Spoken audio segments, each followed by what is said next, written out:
Good morning, everyone. Stephanie Oliver here with your WOD of the day, and today I want to talk about those long-term goals, and I want to speak specifically to some of the leaders that have been involved in AdvoCare for a little bit longer. And there comes a point where you have probably, or hopefully most likely, have reached the initial goals that you had set out for. Maybe it was debt freedom, paying student loans, paying credit cards, cars, time freedom, bringing a spouse home, whatever it may be.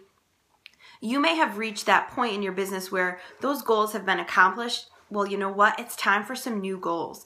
What are your long-term goals? And this WOD is inspired by a friend that I spoke with recently who I had asked them what their long-term goals were, and he wasn't sure. And he and his wife had, different visions of what their long-term goals were. Well, if you plan on building this thing with a partner and going the same places as them, you better, have your goals on the same page.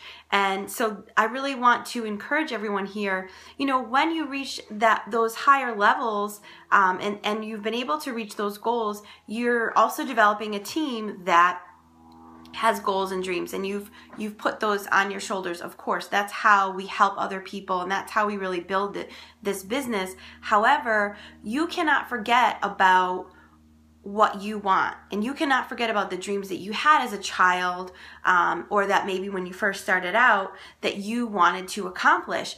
Those are the types of things that are going to light your fire every single day. Those are the types of dreams that get you so passionate, that wake you up out of bed. And those are the types of dreams that elicit such an excitement that your team is then fired up from it.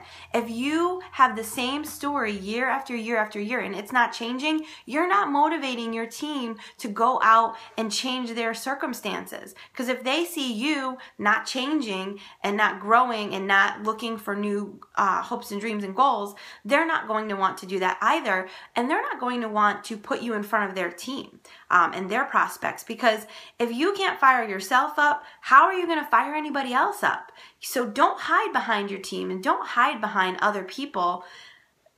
Put your goals, put their goals on your shoulder and carry them out. We're all leaders here. We're all team AdvoCare. And I really would love to hear, some of your long-term goals, because we've got to speak that into existence, just like Bob talked about yesterday. And for those of you who are new to the WOD and you're working on your immediate goals, it's okay to have future goals. You need to have future goals. You need to know where you're going, and ask your mentor and other, WOD coaches, what is your long-term goal? What does your life look like in the long term? Because we're really building this business for the future, don't forget. So get out there, sit down and reflect on your long-term goals and how they affect your team, and have a great, happy Friday.